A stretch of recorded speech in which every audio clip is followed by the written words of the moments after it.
Magandang gabi po, mga ka-BK. Welcome po sa ating Barangay Kapre. Ako po muli, si Boy Kapre. At isa na naman pong kwento na mula sa tunay na pangyayari ang ating ibabahagi. Simulan natin. Nangyari ang karanasan kong ito taong 2004. Bilang isang kolektor ng pautang sa bayan, trabaho ko na ang dumalaw sa mga kabahayan sa araw-araw para mangolekta ng pambayad sa arawang utang ng mga tindera at iba pang residente. Ako si Joe at ang aking trabaho ay tagapangolekta ng bayad ng mga arawang utang. Bali, dalawa kaming na-assign sa Barrio Makiling. Siya si Roger. At nakatira kami sa paupahan ni Aling Susan na may sarili namang karinderya at bidyokehan sa bayan. Bali, dalawa kaming na-assign sa Barrio Makiling. Siya si Roger, ang aking kasama. Nakatira kami sa paupahan ni Aling Susan na may sarili namang karinderya at bidyokahan sa bayan. Malit ang sweldo, pero palagi naman ako sa trabaho. Kaya tinitis ko lang para maibigay ko sa bunso naming kapatid na kasalukuyang nag-aaral. Karamihan sa may lista sa amin ay taga-palengke. At karamihan din sa kanila magkakakumari na kanya-kanyang ligtas sa mga kasama nila kung sino ang walang pambayad. Halos kilala ko na ang ilan sa kanila dahil maraming beses na silang nakapangutang at maayos namang nakapagbayad. Sa katunayan, nakapagpatayo sila ng samahan sa pangungunan ni Aling Rona, kung saan kada hapon sila nagpapang-abot sa isang lugar na pagkikitaan nila at doon kukolektahin ang kanilang mga bayad. Sa pamamagitan nun, halos sabay-sabay silang nakakakumpleto sa kanilang mga utang. Medyo matagal na rin ako sa trabahong ito. Magtatatlong taon na at ayos naman sa akin. At sa trabaho kong ito, nakatagpo ako ng aking nobya sa katauhan ni Antoinette. Mabait at maganda sa aking paningin si Antoinette. Anak siya ni Aling Lisa, na isa din sa aking mga suki, na nakatira naman sa masukal na bahagi ng baryo. Hindi kagaya ng kanyang kumare na si Aling Lisa, mailap ang ginang ito at hindi palakibo. Ganun pa man, hindi naman ito kagaya ng ibang tao na suplada at hindi namamansin. Parang hindi lang siya sanay na nakikipagkwentuhan ng madalas. 3 beses na akong nakarating sa kanila nang bumisita ako kay Antoinette. Maayos namang nakipag-usap si Aling Lisa. Pero pansin ko, hindi niya din gaanong kinikibo ang kanyang anak. Nang minsan naman tanungin ko ang aking nobya tungkol rito, ganun lang daw talaga ang kanyang ina. Baka raw abala lang sa gawaing bahay ang mama niya, kaya hindi kami gaanong maharap ng seryosohan. Sa pagkakaalam ko, byuda na ang kanyang mama. Pero hindi naman kagaya ng iba si Aling Lisa. Maayos naman itong makiharap sa tao. Isang gabi, matapos ang aking trabaho, ay naisipan kong dalawin si Antoinette sa kanilang bahay. May usapan naman na kami at nakapagpaalam na din siya sa kanyang ina na dadalaw ako. Kapag nagpupunta ako sa bahay nila, naglalakad lamang ako. Dahil kasama ko naman lagi si Roger. Bukod sa kasamaan ko ang lalaki sa trabaho, naging matalik ko din siyang kaibigan. Kagaya ngayon, kahit may kadiliman ang paligid, ay nagtsatsaga kaming maglakad sa madilim na kalsada habang tanging liwanag ng taglay lang naming dala ay ang ilaw ng aming mga cellphone. Palagi akong binibiro ni Roger. Naliligawan niya daw si Aling Lisa, kaya napapahalakak ako habang naglalakad kami. Nasa kaligitnaan na kami nang may mapansin akong tila ba kumot na iwinawag-iway malapit sa ulunan namin. Naalerto ako at pinakiramdaman ng paligid. Ewan ko ba? Naramdaman ko bigla ang dahan-dahang paggapang ng kilabot sa aking buong pagkatao. Naging balisa ako at nakaramdam ng takot sa paligid. Naisip ko nga na baka may nakasunod sa aming aswang. Bata pa lamang kasi ako, ay mulat na ako sa mga ganitong kwento. Si Lola ang mahilig magkwento sa amin nun ng tungkol sa mga aswang.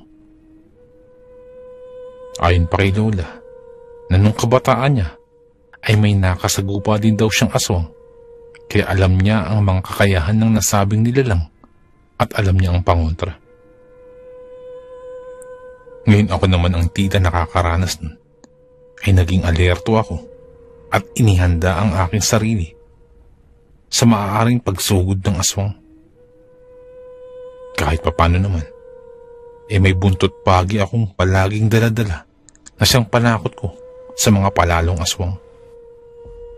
Kinapa ko din ang munting botelyang may lamang langis sa aking bulsa at napagtantong kumukulo iyon.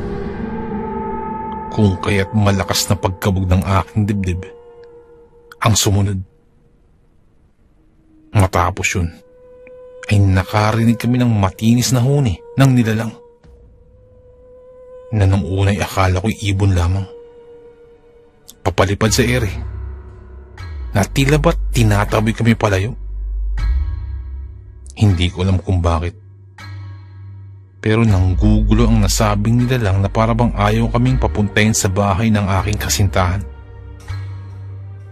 Sa kabila ng pananakot ng nilalang na yun, ay hindi ako nagpapigil. Tumuloy pa din ako at naghanap ng paraan para magapi ang nilalang. "Lubayan mo kami!" Sigaw ko na ginantihan ng aswang ng pag-angil. Mukhang hindi niya nagustuhan ang ginagawa ko, kaya pabulusok siyang lumipad pabagsak sa akin para sa pagsugod. Nagimbal ako nang makita ang nanlilisik niyang mapupulang mga mata at ang kanyang matatalim na kuko. Kasabay ng kanyang pag-angil ay ang paghuni niya na nakaririndig sa aking pandinig. Nang magpang-abot nga kami ay pinagkakalmot niya ako hanggang sa magpagulong-gulong kami sa lupa. Si Roger naman ay hindi na makapagsalita sa labis ng takot. Ang nilalang ay nagtataglay ng mahahabang buhok at tila nagkakaroon ng buhay na basta na lamang gumapang papunta sa aking leeg para pumulupot. Maging ang aking balikat at paa ay hindi niya pinalagpas. Pinuluputan niya yun, dahilan para hindi na ako makakilos. Nagpumiglas ako at pinilit na makipagtagisan ng lakas laban sa aswang. Dama ko ang panlalagkit ng aking muka dahil sa tumutulo niyang laway, pero hindi ko niyan binigyang pansin pa. Ang mahalaga, makaalis ako sa pagkakahawak niya. Napansin ko ang pagkabawi ng atensyon ni Roger at pinulot ang nabitawan kong buntot pagi. Hindi ko na alam kung anong kanyang ginawa. Basta't naramdaman ko na lamang ang tila nasasaktang angil ng aswang kasabay ang pagbitiw niya sa pagkakahawak sa akin kasama ang kanyang buhok. Biglang tumalo ng aswang sa di kalayuan habang nagkikikisay na animoy nasakta ng husto. Kaagad akong inalalayan ni Roger at kahit nangihina pa ay tinalunton namin ang daan papunta sa bahay nila Antoinette para makahingi ng tulong. Mahihirapan na kasi kaming bumalik pa sa bahay. Lalo't alam kong naroon lang ang aswang at naghihintay kung kami babalik. At dahil na rin sa labis na pag-iisip na kung paano makakalayo, ay hindi ko na namalayang nakarating na pala kami sa bahay ng aking nobya. Dahil dun ay medyo nawala na din ang aking takot sa aswang.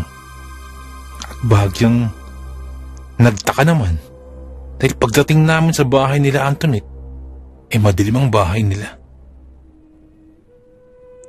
Sa pagkakaalam ko, hindi naman umaalis ang kasintahan ko sa bahay kapag ganung oras na ng gabi. Nang bigla akong muestrahan ni Roger na huwag daw akong maingay. At pumesto kami sa may likurang bahagi ng bahay. Doon ay may mumunting liwanag na nagmumula doon. At nalaman kong mula ito sa nakasinding kandila. Sumilip ako nang may makitang maliit na siwang. Dama kong may tao sa loob dahil may naririnig akong mahinang yabag sa sahig na gawa sa kawayan.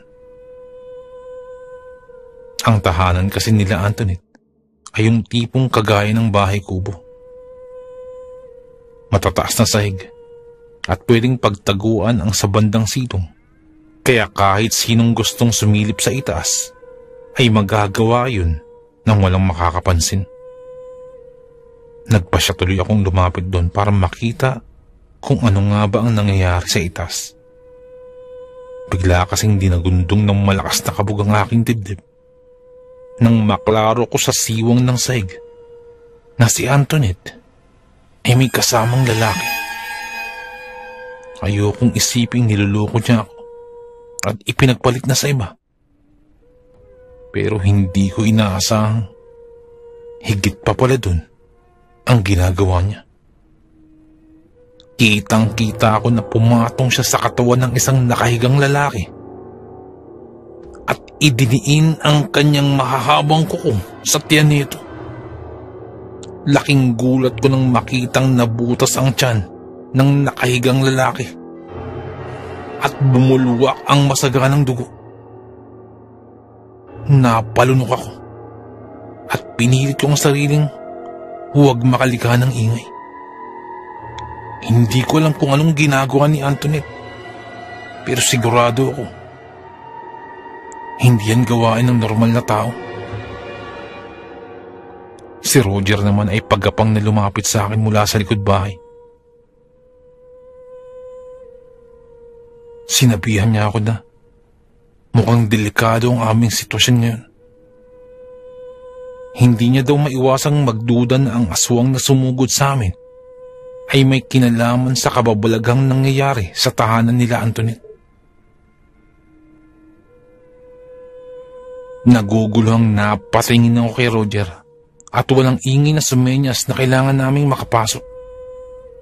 Umiling siya at sinabing masyadong delikado.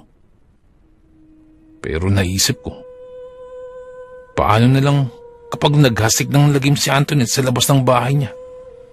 Paano pa namin siya mapipigilan? Hindi ko nga alam kung paano siya nagkaganon.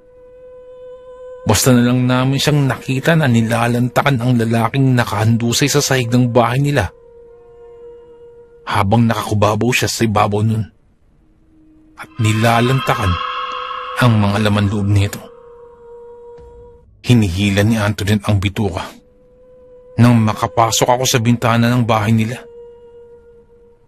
Nagkataon kasing bukas yun kasi madali kaming nakapasok ni Roger. Hindi ko tuloy alam kung ano ba ang dapat kong maramdaman. Lalo na't nakikita ko ang malahalimaw na pagkatao ng aking nobya. Walang pagdadalawang isip na hinablot ko siya. Hinablot ko ng biglaan para dalhin sa labas.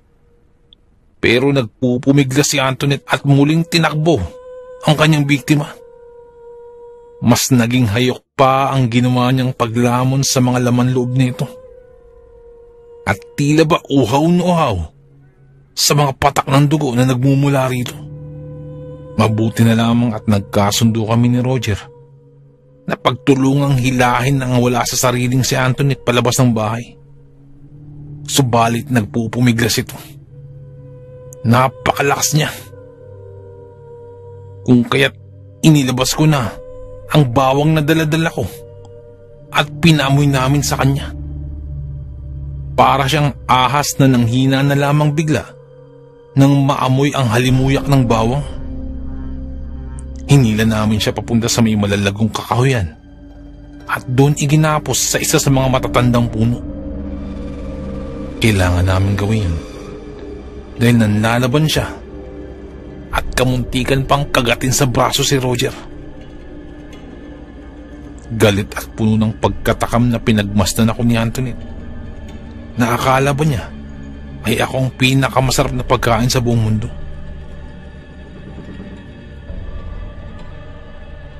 Habang umaangil siya, ay panay naman ang pagpahid ko ng pangontrang langis sa kanya. Napapaungol siya. Napapasingasing sa tuwing nababasa ng langis ang kanyang balat. Dahil parang nangangati ito. Gigil na gigil sa akin si Antoinette. Na sa totoo lang ay hindi ko kayang harapin siya sa tuwing naglilika siya ng kakaibang ingay. Si Roger naman ay binalikan ng bahay nila Antoinette at makalipas ang halos isang oras ay bumalik ito na humahangos. Sinabi ni Roger na may natuklasan siyang lumapag sa likod ng bahay nila Antoinette at yun ang nakasagupa naming aswang kanina. Napagmasdan niya rin kung paano nagbalik sa anyong tao ang aswang na ayon kay Roger ay naging si Aling Lisa. Nagpalipat-lipat ang tingin ko kay Antoinette at sa madilim na kapaligiran sa kanyang likuran. Dahan-dahan na din siyang nagbabago ng anyo at ayon sa kanya, planado raw ang pakikipagnobyo niya sa akin. Hindi niya raw ako tunay na mahal at inihahanda lamang niya ako upang maging hapunan nilang mag-ina. Nagimbal ako ng husto sa aking narinig. Tila ba hindi man lang ito kayang tanggapin ng aking puso. Kaya dahan-dahang umusbong ang galit sa aking buong pagkatao. Hindi ko matanggap na nilinlang niya lamang ako para gawing pulutan. Dahil doon ay nilatig ko siya ng buntot pagi. At umangil ito ng napakalakas dahil sa sobrang sakit. Hindi ko kayang paniwalaan na aswang ang nobya ko. Napakasakit isipin. Pero malayo pala ito sa katotohanan. Hinayaan lamang namin siya nakatali sa malaking puno. At luhaan ko siyang iniwan sa kagubatan. Na halos naglulupasay naman sa pagmamakaawa si Antoinette. Muntikan na akong madala sa malamyos niyang boses. Pero ang sabi ni Roger, huwag ka raw hahayaang makontrol ako ng panilinlang ni Antoinette. Kinaumagahan ay binalikan ko si Antoinette sa pinag-iwanan ko sa kanya. Laking gulat ko nang makita ang nauupos na bahagi ng kanyang damit at wala na si Antoinette dun. Naisip ko na baka nasunog siya sa init ng sikat ng araw at hindi na muli pang nakapagbagong anyo dahil na rin sa mga panguntrang inilagay ko kasama niya.